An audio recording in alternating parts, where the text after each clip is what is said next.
Should you use a polygon or should you use a hardscape at an early stage of your landscape design? Hi, I'm Jonathan Pickup. I was talking to a client today and they were talking about using a polygon at an early stage of design because it was just quicker and easier to use. So I wanted to look at whether it's easier to use a hardscape or whether it's easier to use a rectangle or a polygon. So I've got a polyline here and I've got another polyline in my drawing here as well. And the real question is, which is quicker? Which is easier to use? Is it easier to use the polygon or is it easier to use a hardscape? What's the difference? So I'm going to start with this polygon and I'm going to convert this polygon into a hardscape. So I'm going to go and choose create objects from shapes. That's just the right mouse click. Let's use create objects from shapes. We're going to show the properties dialog. We're going to delete the original polygon because we don't need it. And now we're going to choose colored concrete as my hardscape. So select that, OK, and I've now got colored concrete and it's got the label on it. Now I can turn this tag off if I don't want to see it. I can also make my hardscape into a boundary, a planar pad. I can choose it whether it's a border and so on. Now the nice thing about a hardscape is if I wanted to report this polygon separate from other things, I would have to find a way of finding it, locating it, checking its area and so on. A hardscape has those same things, but because it's a hardscape, I can easily create a report that looks just for hardscapes. Once I've got the hardscape, I can check to see what information's attached to that hardscape. I can see what tag it's got. I can see the thickness of it. I could report volumes and so on. So there's some real advantages in using a hardscape type object. But let's go back to the real question. So first of all, I'm just going to see if I can get rid of this tag. Let's have a look here. What have we got? Let's have a look at my hardscape settings. Let's look at the tag. And the tag is set to be name only. And the tag display here, you can see that it's got the curvy arrow, which means that it's actually set by the style. So let's edit my style. We'll find the tag. We'll change that. Because what I'd really like to do is to turn that tag off. So I'm going to go to my hardscape settings. I'm going to say no tag and OK, because I just don't want it to get in the way. So let's talk about editing this particular polygon. So we've got options here such as the reshape tool. So I could use the reshape tool and I could make that polygon longer. I could change the size of it there. Now the size of it does change here on the perimeter and the area on my object info palette. So let's now choose a hardscape. Now you'll notice when I choose the hardscape with the same tool, that is with the reshape tool, that I still get those same handles or those same blue squares in the same locations. So now what can I do? Well, I can make that taller. I can make that wider. And so I've edited it exactly the same way as the polygon. So which is quicker? Well, neither is quicker. Long term, which is more effective?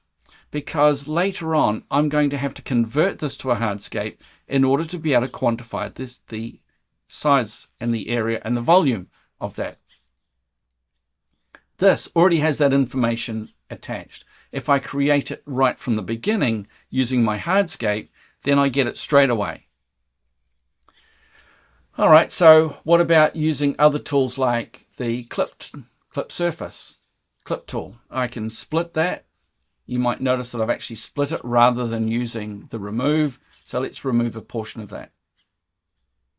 Let's choose that one. Now let's remove a portion of that one as well. So you can see that I was able to split that. I could do the same with my polygon if I wanted to. And you can see that I was able to edit those with the same tools. So there's really no disadvantage if you create your hardscape areas with hardscapes rather than with polygon.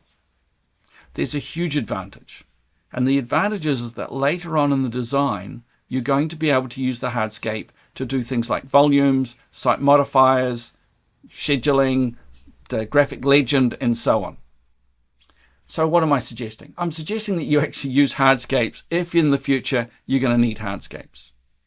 Now, if we have a look at the hardscape tool, we've got the ability to trace hardscapes using this. We can pick up mode, so we can pick up the settings of this and we can use it somewhere else. And we've got this mode here, which is the convert mode. So let me show you that mode. First of all, I've got some areas here and I want to use the inner boundary. Some people call this the paint pot mode. So if I click here, you can see it floods that area. Now if I hold the shift key down and click here, it'll join those two areas together, which is really cool. Now one of the easy tricks, of course, is you right click, create objects from shapes. But if you have a lot of these shapes, so let's create a whole lot of polygons.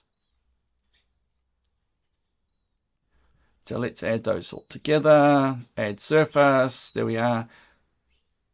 And that's still a rectangle. So now let's go to our hardscape tool. So there's our hardscape tool. I can choose my hardscape. So I'm going to choose exposed concrete aggregate, select. I want that to be exposed aggregate. Now I want to go to colored concrete. So that one and that one are colored concrete. And you can see how quick it is to create the polygons using the polygon tool, but how quick it can be to convert those into actual hardscape objects. Once converted to hardscape objects, they're really quick to manipulate, and you can manipulate them just as quick as you could with polygons. But there is another advantage for hardscapes. So the other advantage is I can select this one and I can say, wait a minute, I need to change that to colored concrete. And these two need to be changed to something else. So let's replace those two. What do we want? Oh, we've got some timber decking. And so I've changed those. And you notice these ones even have a border to go with them. So once they're a hardscape, it's very quick to make those changes to those hardscape objects. If these were just polygons and I needed to make the change to the graphics, I'd have to use classes or I'd have to use my attributes palette to make those changes. Thanks for watching. I'm Jonathan Pickup. I've been teaching Vectorworks for well over 30 years now. And I'm really interested in making sure that you use the most effective methods. Not the quickest at the moment, but the most effective over the period of the project. And that's why I like things like using hardscapes if you need a hardscape, using landscape areas if you need landscape areas, because you can create reports, you can schedule them, you can create graphic legends, you can do all kinds of stuff with them. So for me, it's much better to convert these to hardscapes at the beginning of the project rather than trying to convert them later after you've done some work. They're quick to convert. Now, if you'd like to see more of this, join my community. I'll put the link in the description, and thank you for watching.